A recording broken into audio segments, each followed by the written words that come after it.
सोमनाथाय नमः। ॐ मल्लिकार्जुनाय नमः। ॐ महाकालेश्वराय नमः।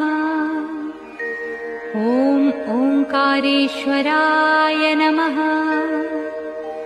ॐ वैद्यनाथाय नमः। ॐ भीमशंकराय नमः। ॐ रामेश्वराय नमः। ॐ नागेश्वराय नमः। ॐ विश्वेश्वराय नमः।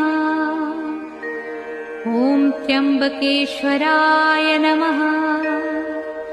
ॐ केदारेश्वराय नमः। ॐ भुस्मेश्वराय नमः।